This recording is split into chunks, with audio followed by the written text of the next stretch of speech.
chicas y chicos, a su salón de clases virtual. Soy la maestra Lupita y aquí veremos todos los temas que ven en la escuela y algunos otros que no. Para seguir la celebración del Día del Niño, hoy hablaremos de la historia de los videojuegos. En esta ocasión nos concentraremos en la antigüedad y el periodo clásico de esta hermosa aventura épica que ha acompañado al hombre del siglo XX hasta la fecha. Pero si lo analizamos a fondo, tal vez la razón de que existan es muchísimo más antigua. Si lo analizamos, no somos muy diferentes a los cavernícolas. Tenemos las mismas necesidades, solo que en esa época la vida era relativamente simple. Tenías hambre, comías. Tenías sueño, dormías. Aparece un depredador. ¿Cómo rayos se lidia con eso? Bueno, lo más lógico sería pelear o huir. Pero ¿qué tal si lo pensamos un poquito más a fondo? Imaginemos que somos un chango y estás con tus amigos changos y de repente llega un depredador y se come a Juan el chango. Buenas tardes a todos. Yo soy Juan el chango. Pero yo no me llamo Juan, maestra. Pepe, apégate al guión. Está bien, soy un changuito y voy feliz por acá, recolectando plata.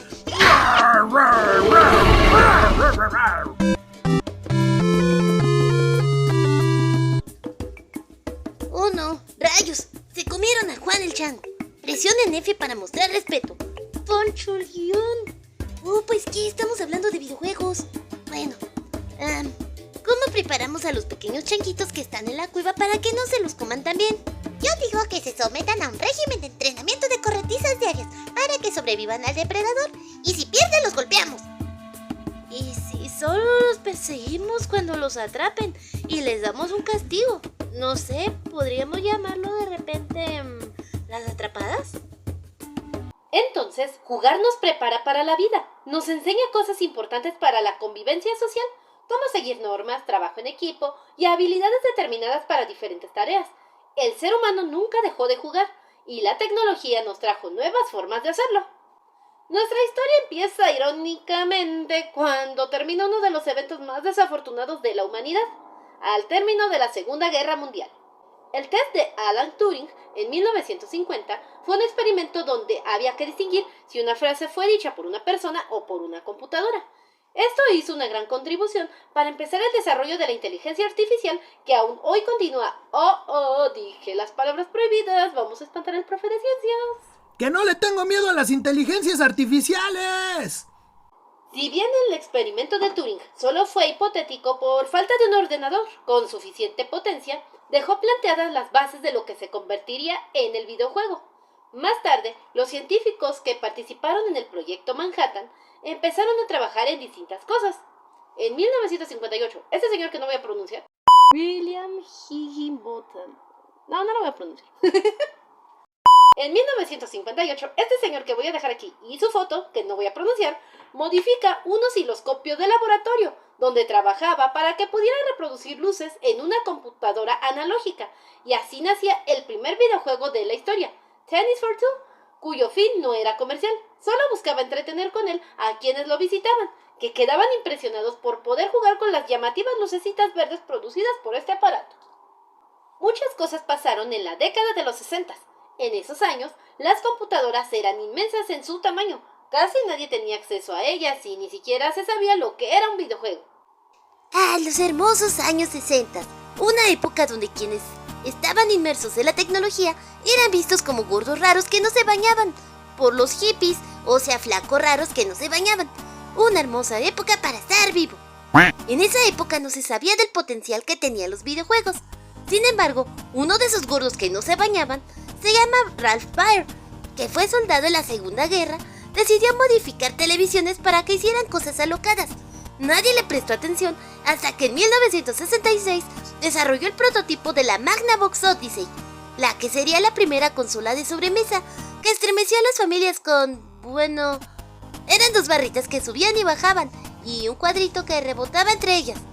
La gente se entretenía más fácil en aquellos tiempos. La Magnavox funcionaba modificando la señal que entraba a la televisión. Algo muy sencillo hoy en día, pero revolucionario para aquellos años. Es aquí cuando entra en escena todo un mente de tiburón como yo, Nolan Bushnell, se dio cuenta de que esto tenía un gran potencial económico y encontró la forma de comercializarlo en masa, fundando la compañía Atari y con el exitoso juego Pong. El detalle es que era lo mismo que el juego del Mana Bros. Odyssey. Ambas salieron en 1972. Lo demandaron y perdió. Pero bueno, eso no paró a Atari para convertirse en la reina durante la década de 70 y 80. Lo que también se conoce como la era de los 8 bits, en la que surgieron grandes títulos como Contra, Super Mario, Space Invaders y Pac-Man. Cabe aclarar que no todos eran para Atari, pero de eso hablaremos más adelante. Existen varias anécdotas como aquella donde el arcade simplemente ya no podía aceptar monedas de 25 centavos y cuando los técnicos fueron a ver cuál era el problema se encontraron con una cascada de monedas. La arcade ya no podía aceptar monedas porque estaba llena de dinero, mucho dinero, justo como a mí me gusta. ¡Ajúa! Sí, Atari era la reina en la industria de las consolas caseras. Se podría decir que tenían su monopolio, pero no eran los únicos innovando.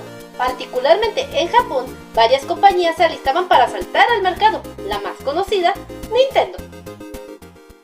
Buenos días, tardes, noches a todos. Ay, maestra, ya va a hablar de esas cosas que atarantan a los niños y los vuelven violentos.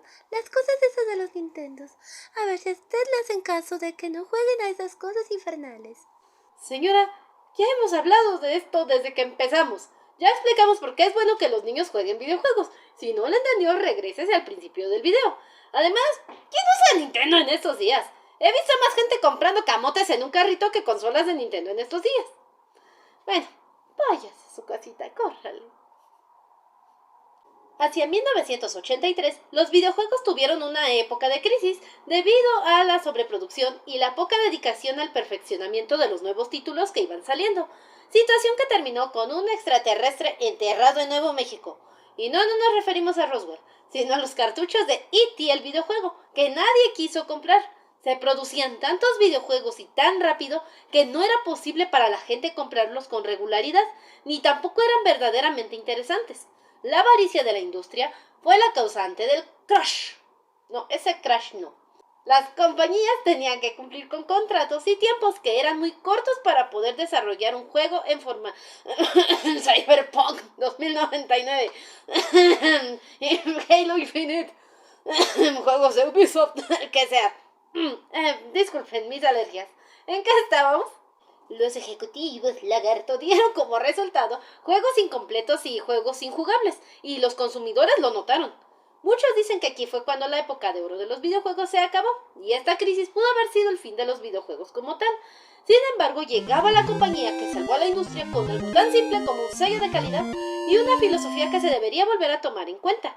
Este era el momento de Nintendo, en manos de Hiroshi Yamauchi, quien decidió expandir la industria japonesa a Estados Unidos. Dato curioso, Nintendo no siempre fue una empresa de videojuegos. Antes se dedicaban a manufacturar juguetes y algunos juegos electromecánicos. Incluso antes de eso, era una compañía de taxis y hoteles.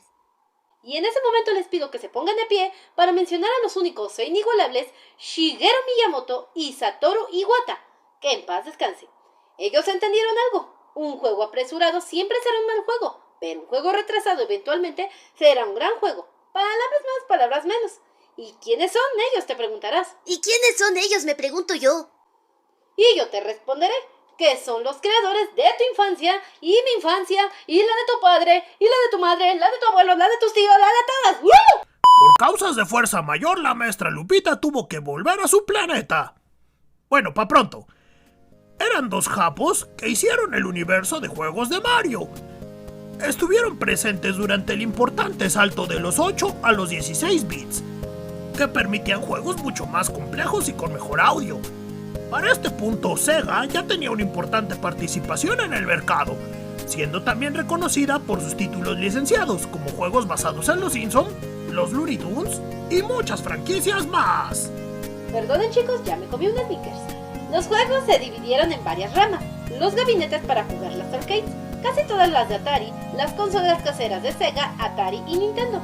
Los juegos para ordenadores, que corrían en MS-2 y posteriormente en Windows. Y los dispositivos móviles, ¿sí? Ese Tetris que comprabas en el tianguis, te llevabas a la escuela y odiaban a tus papás por el ruidito que hacían. Muchos creerían que todo empezó con el Game Boy, pero no. Antes de sacar la internacionalmente conocida consola portátil, Nintendo sacó una llamada Game & Watch de los años 1980 hasta principios de la década de los 90. Eran juegos portátiles con pantalla LCD, con un solo juego, además de incluir una alarma de reloj. Su éxito fue tan grande en Japón que diferentes compañías intentaron replicar su fórmula sin éxito. Más tarde, el Game Boy añadió cosas bastante interesantes como el cable Link, un dispositivo para conectarse con otros jugadores de una Game Boy y poder tener partidas competitivas de los títulos que ofrecía esa plataforma. Tetris fue el juego más vendido para esa portátil. Sin embargo, cabe destacar un juego en específico y un error de programación de ese mismo juego que impulsó las ventas tanto del juego como de la consola. Sí, ya sabes de qué estoy hablando. La primera generación de Pokémon, versiones roja, verde y azul. El error de programación es el llamado Pokémon número 151, o sea Mew. Gracias a Pokémon y el error de Mew fue que empezaron a correr rumores sobre ese Pokémon y diferentes teorías de cómo encontrarlo. Tanto fue el impacto de dicho rumor que salvaron a la franquicia de una inminente cancelación, haciéndola la franquicia más importante y costosa de Japón. Pero para hablar de Pokémon mejor sigan al profe de inglés, que próximamente va a dejar su clase de inglés aquí, que nos está ayudando con este guión en el canal de DioQGo. Bueno, pues ahora viajemos a finales de los 90, cuando el videojuego dejó de ser para nerds de las computadoras en los 70s o el regalo de novedad para el niño, para la niña en los 80s. Era el momento en el que la cultura videojueguil se apoderó del mercado. Recordemos que en Japón existía un fuerte deseo de expansión económica. Sony ya tenía sus pies fuera de la isla del sol naciente, vendiendo aparatos electrónicos a bajos precios, y cosas como el anime.